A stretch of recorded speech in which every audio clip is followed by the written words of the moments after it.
Hello guys, what's up? This is Sir AJ and welcome again to another math tutorial. In today's topic, we will be discussing how to differentiate permutation from combination.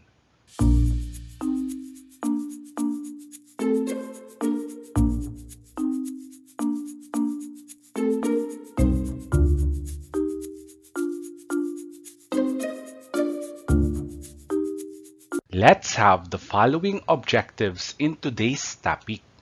At the end of the lesson, the students should be able to: letter A, identify situations that involve permutations or combinations. Letter B, solve real-life problems involving combinations and permutations using the listing method. And letter C, develop analytical mind while applying the lesson in real-life situation. Let's consider the two situations below and tell what's the difference between those two. The first situation, my fruit salad is a combination of apples, grapes, and bananas, while in situation number 2, the combination of my cell phone PIN code is 4720. Which of the two situations needs an order?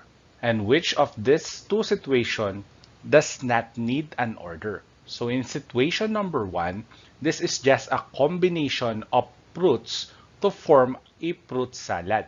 So meaning to say, the order is not important here because you just need to put apples, grapes, and bananas to form your fruit salad. While in situation number 2, it is a combination of PIN code in your cell phone. So meaning to say, in this situation, the order of the number is important for you to be able to access your cell phone. So basically, on those two examples, the first one, or the combination of the fruits to form a fruit salad, is an example of combination, wherein in combination, order does not matter or order is not important. While the second one, the combination of your PIN code to open your cell phone, is an example of permutation, wherein in permutation, the order or the arrangement is important. So it is very important to make the distinction between permutations and combinations. The basic difference between a combinations and permutations is that while the former is just a way of selecting something, the latter is a way of selecting as well as arranging it. So permutations refer to the different possible arrangement of sets of objects, while when we say combinations, it is the number of ways of selecting from a set when the order is not important.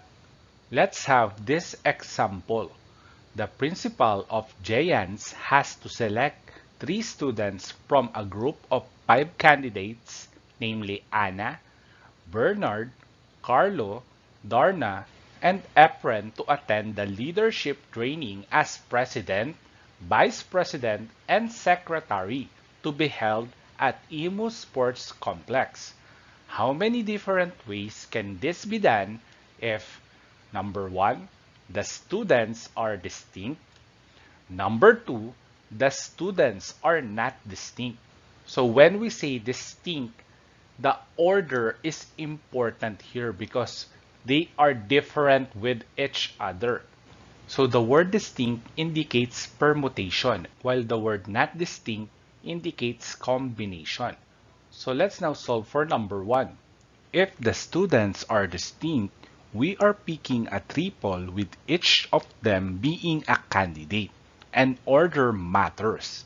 This means we are finding a 3 permutation from a set of 5 elements. Let's identify first the given. The value of n is equal to 5, which indicates Anna, Bernard, Carlo, Dina, and Efren. Then we have the value of r is equal to 3 because we will just select 3 students out of these 5 students.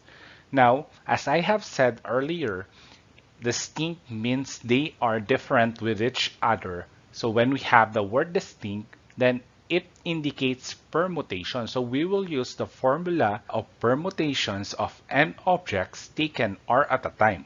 So we have npr is equal to n factorial over the quantity n minus r factorial.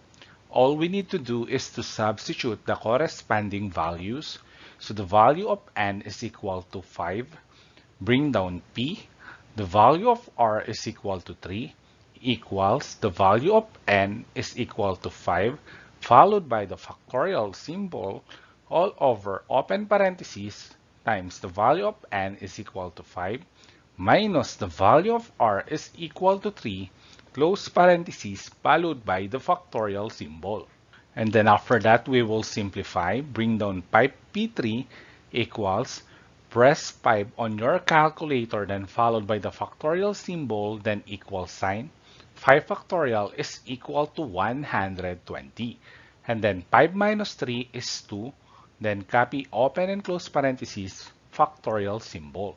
And then after that, copy 5p3 equals 120 over 2 factorial is just 2 times 1, which is equal to 2.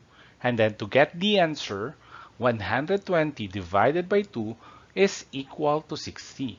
Therefore, there are 60 possible ways we can select 3 students from Anna, Bernard, Carlo, Dina, and Efren to attend the meeting. How about if the students are not distinct? If the students are not distinct, this is an example of combination, meaning to say the order does not matter. So in this case, if the order does not matter, the arrangement Anna, Bernard, and Carlo is the same with the arrangement Anna, Carlo, and Bernard, and also the same with the arrangement Carlo, Bernard, and Anna. So this is just equal to one arrangement. With that, counting all the possible arrangement, we have 10 possible combinations. So we have the combinations ABC, which is the same with this 3 arrangement. We have ABD, which is also the same with ADB and DBA. And also we have ABE, ACE, BCD, BCE, CDA, CDE, DEA, and DEB. So therefore, there are 10 possible combinations. We can select 3 students from 5 students to attend the meeting if the students are not distinct. So let's have the following exercises. Identify if the situation illustrates combinations or permutations. Choosing 2 household chores to do before dinner from 4 different chores such as cooking, washing, marketing, and scrubbing. So in this situation, it also indicates combinations because you will just select 2 household chores regardless of the order of selecting it.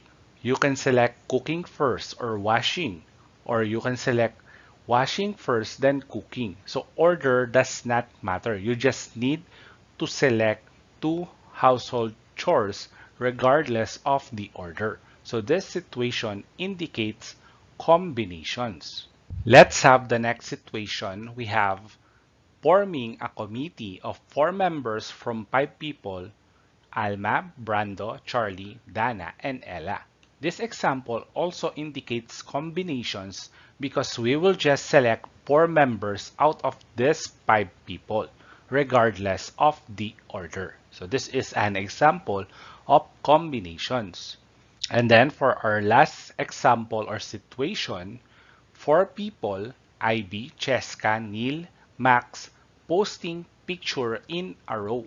So in this case, we have 4 people and we will select these 4 people to post in a picture in a row. So this is an example of permutations of n objects taken all at a time. So in this situation, order is important. So the possible arrangements or how many possible pictures or arrangement in a row they can make. So to sum it up, in this lesson, it is important for you to know the difference between combinations and permutations for you to be able to apply the correct method or formula in solving the problem. When it comes to permutation, you must remember that order matters or order is important. And if it is combinations, then the order does not matter.